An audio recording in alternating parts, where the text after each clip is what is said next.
Alam mo mga kababayan, ito yung sinasabi ko sa inyo na sobrang nabulag na ng mga pinklawan. Sobrang nabulag na ng mga ang pinklawan, pati yung mga makakaliwa. To the point, kinakampihan nila yung tuta ni Marcos sa Senado. At inaaway nila yung naghahanap talaga ng katotohanan. Ang nasa isip nila because of the impeachment, gago, tanga, bobo. Hindi tungkol sa impeachment yan, bobo pala kayo. Kahit hindi magkaroon ng change of leadership, boboto yan ng nasa sarili nilang desisyon. It has nothing to do with the leadership. Mga bobo, tanga, bobo. Parang si ano yun, no? Yung ano na disbar. Bobo, tanga, bobo. Oh, nginginig pa yun eh. Bobo, tanga. Alam mo dati, sumasama pa yan sa mga Duterte na mga event-event. Hindi ko na kinakausap yan. Alam ko may tama yan eh. Totoo, alam ko may tama yan. Yung pag ginig-ginig ka pa lang, alam mong ano na eh, may something to. Oh. Sino-sino ba yung mga nanginginig? Ano sakit niyan? Hindi pala sakit. Hindi pala sakit. Ano bisyo niyan? Yung mga nanginginig-ginig. Alam na eh. Diba? Ito pa, ito. Ganda to. Lalong uminit yung summer nung nandito kayo. Yo, mismo.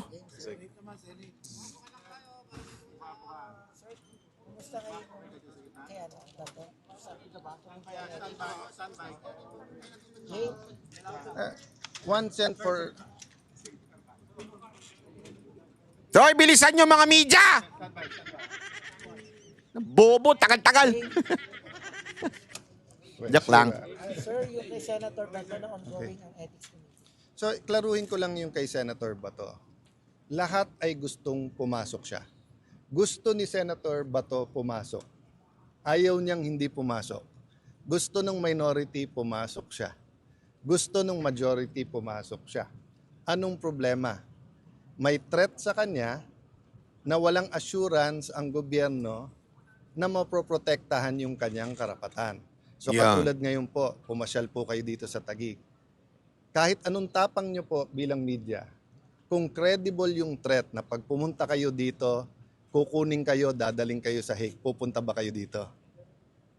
Kung gusto nyo man pumunta, yung editor nyo mismo magsasabi, wag kayong pumunta kasi pwede naman kayo mag-interview sa ibang lugar.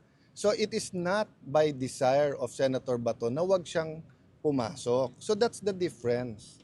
So kung may hindi pumupunta for another reason, inuna negosyo, tinatamad. Pero pagka may rason, di ba, may sakit o kaya unofficial business, in this case, may threat eh. So nagkaroon ng isang paglilinaw ang DOJ noon, but with all due respect, lalong lumabo. Kasi ang sinabi ng DOJ noon, ay may karapatan siya tumakbo sa korte at susundin yung korte. Pero in a nutshell, pinaraphrase ko lang. Pero ang sinabi din nila, may option din ang gobyerno na pag may warrant of arrest, arestuhin na lang siya, tapos ipadala na siya doon. And then nag-announce yung ICC na meron silang tinatawag na secret warrant. Hindi po yun yung ating konstitusyon. Sa ating konstitusyon, huwes lang, judge lang, ang pwede mag-issue ng warrant of arrest. Kaya kung may warrant of arrest galing sa abroad, dadaan pa dapat sa ating judge yun. Yun ang stand namin. Walang makapag-assure kay Senator Bato eh. Grabe, no? Secret warrant. Hayop. Parang sa mga sci-fi movie ko lang napapanood to eh. Eh, yung mga, alam mo yung pangalan nun, Judge Dredd, parang ganun. Secret warrant. Wala na, bahala na si Batman, ganun. O ito, may secret warrant to. So I talked to someone very close to him. Ang sabi, simple lang sir, ma-assure lang kami ng Philippine government na may day in court siya dito. Kahit arrestuin siya dito sa Pilipinas. Pero yung sasabihin, pwede siyang kunin tapos ipadala na lang sa ibang bansa, ay maninindigan siya. So the threat is the arrest, Senator? Yes, I mean, that's from the start naman, di ba? Kasi nilabas nila na may warrant tapos may ganon, di ba? Oh. So I'm not judging what's right or wrong. I'm just giving you human nature. 'Di ba? Human nature. Kahit ang Secret Service, pag tingin nila may threat sa presidente, sa vice president, hindi nila papupuntahin doon, 'di ba? So hindi po voluntary ang pag-a-absent ni Senator Bato. Gustong-gusto niya po pumasok sa session. Let me clarify one more thing. Sabi nung iba hindi siya nagtatrabaho, magkaiba po yun ha. Kasi sa loob man o sa labas ng Senado, napaka-importante ng plenary, napaka-importante po mag-participate, napaka-importante po ng committee hearings. Kung magkakaroon ng impeachment, napaka-importante din na umattend doon. But that's not the totality of the work of the senator. The research, the consultation, going around the country, that's all part of the work. So katulad ngayon, di ba, break, di ba? But after this, tatakbo ko, group of businessmen naman, consultation naman about yung contingencies dito sa energy crisis. That's part of my work. 'Di ba? So kung may hearing kanina, I could have attended that or this. Kung may hearing mamaya, I can attend my consultation or that, but that doesn't mean we're not working. Ganon din kay Senator Bato. Fully functional yung staff niya, yung mga memos sa kanya, mga filing nila, magpo-monitor tuloy-tuloy. Again, do I want him to attend? Yes. I think he also wants to attend. Namimiss na niya yung trabaho niya sa Senate mismo. Kaya lang kung ang kapalit naman doon, pagtuntong niya doon, bigla siyang arestuin, bigla siyang isakay sa eroplano at ilipad sa Hague, 'di ba? Ilalaban niya yung karapatan niya. So walang reason para i-dismantle yung office at hindi siya pasweldohin na. Kung gano'n, edi para mong sinabing i-threaten mo na rin yung 23. 'Di ba? Dapat yun ang baliktad eh. Bakit ang tinitignan natin yung may threat? Nagigets nyo? Condescending yung tanong eh. Di ba, ng media. So, dahil sinasabi mo, nagtatrabaho naman pala si Bato through his staff. So, wag na natin i-dissolve yung opisina niya. So, gastos yan sa taong bayan. Mga style ng mga condescending, no? Buti na lang matalino si Cayetano eh. Hindi, ano ba sabi niya? Simple. So, itititret na lang kami lahat para hindi kami pumasok. So pag tinret kami lahat at hindi kami pumasok, i-dissolve na lahat ng opisina namin. Galing mo, Brad. Iba ka talaga. Bakit hindi mapanindigan ng gobyerno, Senator Bato, nasa Pilipinas ka, may korte dito, safe ka. Pumasok ka, walang kikidnap sa'yo. O, hindi siya ma-assure ng ganun eh. So again, I'm not judging, pero linawin lang natin yung sitwasyon. Kasi ang lumalabas na sitwasyon para bang siyang ayaw pumasok at dapat siya disiplinahin. Hindi ganun ang sitwasyon. Gusto niyang pumasok. Pero Yun. live yung threat sa kanya. Totoo yan. Yung other issue, yung partial committee report sa Senado, yung sa Blue Ribbon regarding the flood control, as of now, Sen, wala pa po itong sapat na pirma, yung comment po nila. Well, two things. One, I've been around government long enough to understand na systemic yung corruption.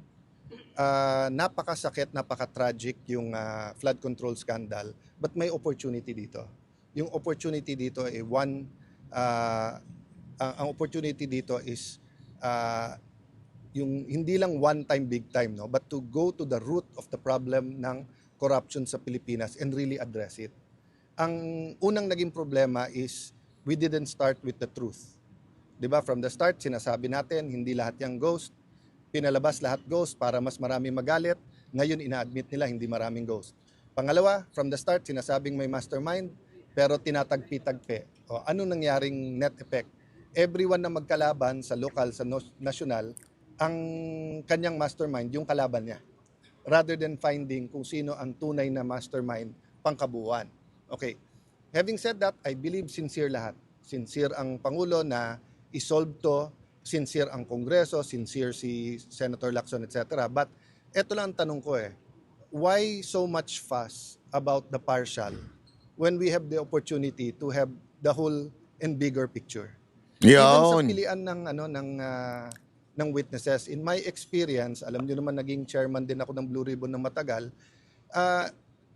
you just allow the witnesses. Then through cross-examination, through the questions, interpellations ng mga senador, makikita kung sinong sinungaling at hindi. Ang difference lang, noong 2007, nung kami, wala pa masyadong social media. So nandyan ang lens ninyo bilang journalist. So dino-double, triple, quadruple, fina-fact check nyo. Ngayon kasi, lahat may social media. So for the same witness, may grupong maniniwala, hindi. But that shouldn't stop the Senate from inviting witnesses. Kasi kung sasabihin natin, ang i-invite lang natin na witness ay credible, then number one, you're already prejudging. Yun. So pag hindi pala na-invite yan, hindi pag na-invite pala yan, credible, 'di ba? Oh, secondly, you're taking out the opportunity for the people to judge from themselves. 'Di ba? So kung sasabihin mo halimbawa, Mike Defensor, o sabihin mo totoo ba sinasabi about the Marines o hindi? Let the people judge. O ngayon, yung sa NBI, sino paniniwala natin? Yung NBI o siya? 'Di ba? That's the beauty of having 24 senators. We're not all members of the Blue Ribbon, but anyone can attend and anyone can ask. So ang tingin ko, we're making a mountain out of a molehill dun sa partial naapektuhan din kasi ng konting rivalry ni Senator Lacson at Senator Marcoleta. But the reality is, 'di ba? Bakit tayong naka-focus sa partial? Hindi pa nga na-unveil lahat eh. In fact, marami sa amin kasi binasa, we don't agree with the report. So hindi sa ayaw namin pumirma. Yeah, 'di ba? We have a lot of disagreements there. But why are we not talking? Ako personally, hindi pa tapos eh. Iniimbestiga mo marami, Yun. hindi lang to marami pang yugto Ayan. Kami ang boses ng masa, hindi natatakot. Katotohanan lang, di kami nalulunod. Walang bahid ng sismis, lahat ay totoo. Kahit sino ka pa, pag mali ka babanatan ka. Walang pinipiling kulay, wala kaming kinikilingan. Basta para sa bayan, kami lalaban. Pagdama palakpakan, pag mali banatan. Di matitinag, di matatakot, para sa bayan tuloy ang sigaw. Sa harap ng kamera, walang halong takot. Mga baluktot, lahat kayo'y tutumba.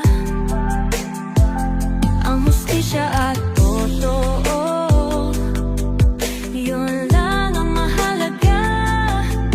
Kahit sinong harang, di kami matitinag. Walang pinipiling kulay, wala kaming kinikilingan. Basta para sa bayan, kami lalaban. Pag tama palakpakan, pag mali banatan. Di matitinag, di matatakot, para sa bayan tuloy ang sigaw. Kung nasa tama ka, ikaw ay aming kasama. Pero pag mali ka, handa ka na bang mabasag? Banateros kami, walang inuunan. Dahil bayan muna, bago ang sarili.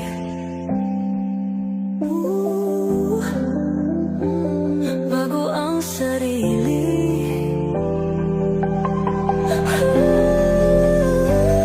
Pag tama palakpakan, pag mali banatan.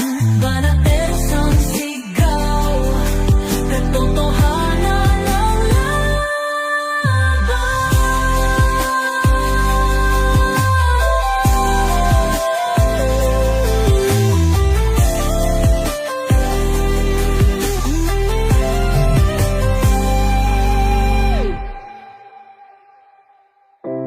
Sa harap ng kamera,